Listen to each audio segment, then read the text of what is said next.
ආයුබෝවන්. ඔයා මේ එකතු වෙලා ඉන්නේ සයිබර් අවකාශයේ දැනුම ගබඩාව දැනුම ලෝකය සමගින්. මේ වීඩියෝ බලන්න ආව ඔයා අනිවාර්යෙන්ම විසිතුරු මල් ශාක ගැන වැඩි අවධානයක් යොමු කරන කෙනෙක් වෙන්න ඕනේ. බොහෝ විට ඔබේ නිවස තුල ඒ කියන්නේ විසිත කාමරේ, ඔබේ නිදන කාමරේ නැත්නම් නිවසින් පිට මෙන්න මේ කියන ශාක වගා කරලා ඇති. එහෙමනම් හොඳින් බලන්න මේ පින්තූර වල තිබෙන ශාක කිහිපය ඔයාගේ නිවසේ තියෙනවද කියලා. ඉතින් මේ ඔයා දැක්කේ ඊටම විෂ අධික ශාක කිහිපයක් කියලා ඔයා නිකමටවත් හිතුවද? බොහෝ විට මේ ශාක පිට රටවලින් ආනයනය කරලා ලංකාවේ මහා පරිමාණයෙන් හොඳයි කියලා විකුණන ශාක. ඉතින් මේ ශාකවල ඇති විවිධ ශාකමය සංඝටකවලට ඔබේ සමේ ඇලර්ජික් වැනි ආසාත්මිකතා ඇති කරලා පසුව එම ආසාත්මිකතා පිළිකා සෛල බවට පරිවර්තනය කරලා පසු කාලීනව ඔබේ සමේ ස්කින් කැන්සර් හදවන්න පුළුවන් කියලා ඔයා දන්නේ නැතුව ඇති. ඔව් ඒත් ඒ බව ඇත්ත කියලා වෛද්‍ය වාර්තා එහෙම නැත්නම් රිසර්ච් පේපර්ස් වලින් මේ වෙනකොට ඔප්පු වෙලා ඉවරයි. ඉතින් අපි යමු දැන් මේ උග්‍ර විෂ ශාක වර්ග 10 මොනවද කියලා බලන්න. ඉතින් මේ වීඩියෝව අවසානයේදී මේ ශාක ඔබේ ගෙවත්තේ තවදුරටත් තියෙනවද? එහෙමත් නැත්නම් ගලවලා ඉවත් කරනවද කියන ප්‍රශ්නට ඔයාට හොඳ පිළිතුරක් ලැබේවි. විශේෂයෙන්ම මේ ශාක වැඩිහිටියන්ට වඩා කුඩා දරුවන්ට මාරාන්තික වීමට 90%ටත් වඩා වැඩි අවස්ථාවක් තියෙනවා. එහෙනම් දැන් බලමු වීඩියෝව. අංක 1 කැලඩියම් ශාකය. කැලඩියම් එහෙම නැත්නම් විචිත්‍ර වර්ණ සහිත හබර්ල කුලයට අයත් ශාකයක් ලෙස මේ කැලඩියම් ශාකය හඳුන්වා දෙන්න පුළුවන්. මේ ශාකයේ මවුරට වෙන්නේ දකුණු අප්‍රිකාව. ඊටාම විස්තර පාත්‍ර දරන මේ මාරාන්තික විෂ මුළු ශාකයේ පුරාම අන්තර්ගත වෙනවා. වැඩි වශයෙන් මේ පාත්‍රවල ඇති කිරිවල වැඩිම වශයෙන් මේ විෂ අන්තර්ගත වෙනවා. ඊටාම භයානක විෂක් වෙන කැල්සියම් ඔක්සලේට් කියන විෂ වර්ගය තමයි මෙහි අන්තර්ගත වෙන්නේ. මේ කැල්සියම් ඔක්සලේට් වැඩි මාත්‍රාවකින් ශරීරගත වුණොත් පළමුව සිහි මූර්ජා තත්ත්වයක් ඇති වී දෙවනුවට මරණයටපත් වෙන්න පුළුවන්. ඒ වගේම විශේෂම දේ තමයි මේ කැල්සියම් ඔක්සලේට් අපේ සම මගින් අවශෝෂණය කරගන්නවා. බැරි වෙලා හරි මේ පාත්‍රවල තිබෙන විෂ ඔබේ ශරීරයේ අන්තර්ගත වුවහොත් වමනය, මුඛයේ දැවිල්ල, උර ඉදිමීම, සම රත් වීම සහ ඇස්වල දැවිල්ල එහෙම නැත්නම් ඇස් රතු පැහැවීම වගේ රෝගී තත්ත්ව ඇති වී පසුව මරණයට උවදපත් වෙන්න පුළුවන්. අංක 2 ලකී ප්ලාන්ට්. ලකී ප්ලාන්ට් එහෙම නැත්නම් වාසනාවේ ශාකය කියලා හඳුන්වන මේ ශාකය තවත් එක් මාරාන්තික ශාකයක් බව ඔබ දන්නවද? ඒ වගේම ගොඩක්ම ඔක්සලික් ටොක්සික් සහිත ශාකයක් වන මේ ශාකය ලංකාවේ බහුතරයක් නිවස්වල වගා කරනවා. බොහෝ විට මේ ශාකයේ සුළු විෂ කියන කාණ්ඩයෙන් එපිටත ගොස් උග්‍ර විෂ කියන කාණ්ඩයට තමයි ඇතුළත් වෙන්නේ. මේ ශාකයේ යුෂවල එහෙම නැත්නම් කිරිවල තමයි මේ විෂ අන්තර්ගත වෙන්නේ.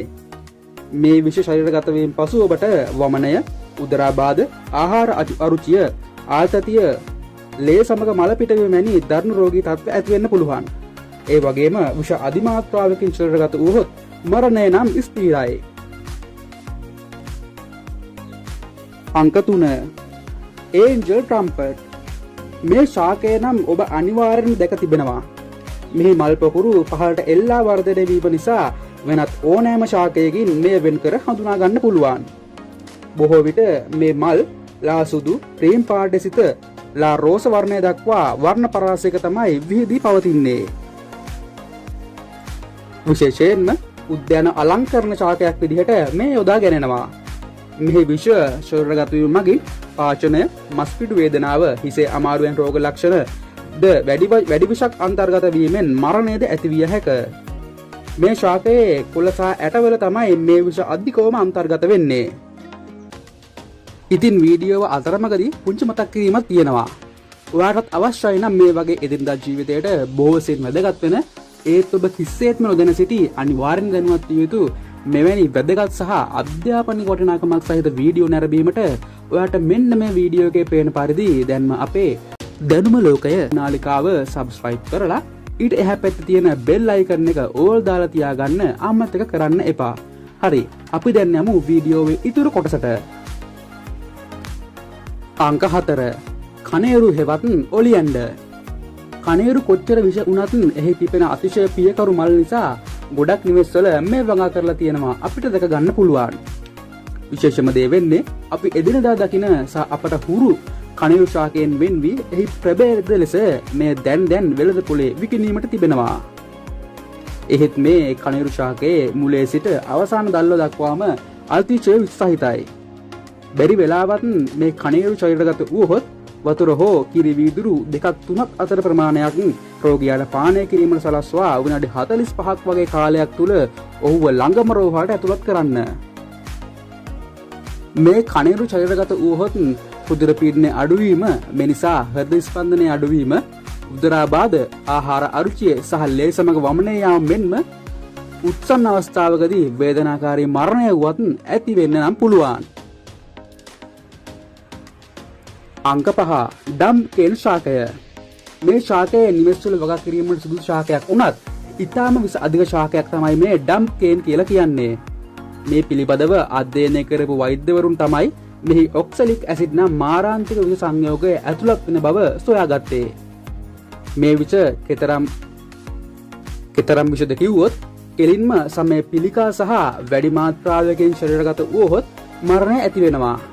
මේ විස කුඩා දරුවන්ට දෙගුණයක් මාරාන්තික වෙනවා.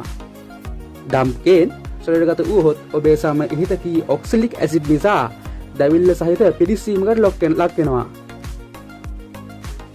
ඉතින් මේ ඩම්කේන් ශාකයේ රෝග ලක්ෂණ ලෙස වමනය, ශරීරයේ කැසීමේ ලක්ෂණ හඳුන්වා දීමට පුළුවන්.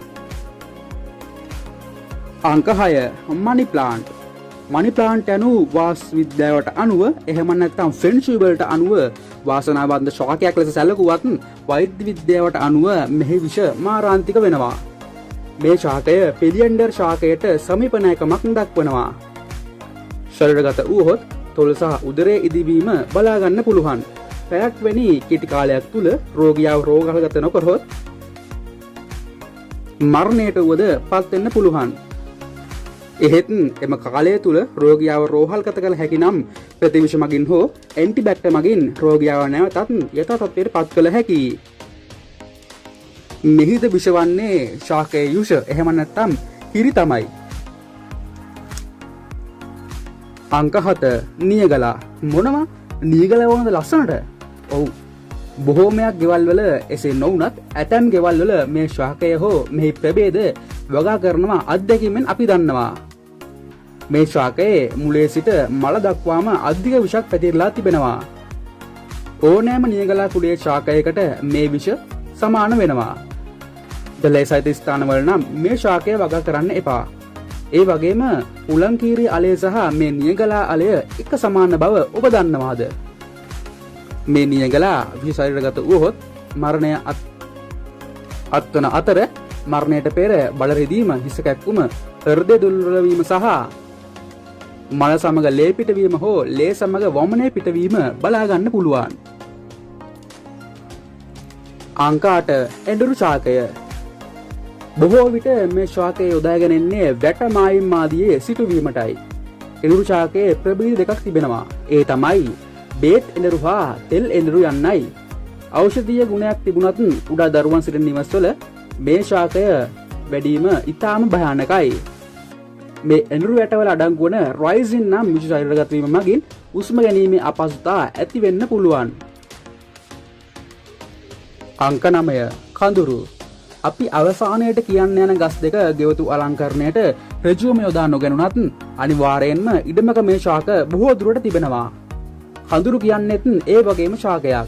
සිංහල වෙදකමේදී කඳුරු බේතට ගත්තත් මේ කඳුරු ඉතාම විෂ අධිකයි. විශේෂයෙන්ම කුඩා දරුවන්ට පළතුරක්සේ සිතා මේ ගෙඩි ආහාරයට ගැනීමට පුළුවන්. ඒ වගේම මේ කඳේ ඇති කිරි සමේ ස්පර්ශීව මගින් දද වැනි රෝග හා ඇලර්ජි එහෙම නැත්නම් ආශාත්මකතා ඇති වෙන්න ලොකුම ලොකු ඉඩකඩක් තියෙනවා. ඉතින් ඊළඟ කාරණට යන්න කලින් මම පුංචි මතක් කිරීමක් කරන්නම්. ඒ තමයි ඔයා මේ වීඩියෝ එකේ thumbnail එකේ දැක්කා වගේ ඇතැම් ඇන්තෝරියම් ශාක විෂ සහිතයි. ඒත් තොරතුරු සොයනකොට අපිට බලා ගන්න පුළුවන් උනේ දැනට මේ විෂ සහිත ඇන්තෝරියම් ශාක ලංකාව තුල වගා නොකරන බවක් තමයි. එහෙත් ඔයාට මෙන්න මේ පේන ඇන්තෝරියම් ශාක විශේෂය ඊටාම විෂ සහිතයි කියලා තමයි අපිට සොයා ගන්න පුළුවන් උනේ. ඉතින් මේ ඇන්තූරියම් ශාකය ඔයාගේ නිවසේ තියෙනවද කියලා පහලින් කමෙන්ට් එකක් දාගෙන යන්න අමතක කරන්න එපා. අංක 10 අත්තන. අපි කියමන්ට කියනවනේ අත්තන ඇට කෑව වගේ කියලා. අත්තන ඇට කියන්නේ ඊටාම විෂ අධික ශාකයක්. එහෙත් මේ වටිනා බෙහෙත් ඖෂධයක්ද වෙනවා. මෙම ඇට අධිකව චරණගත වූහොත් සිහි මද ගතිය හෝ සිහි විකල් ගතිය ඇති වෙන්න පුළුවන්.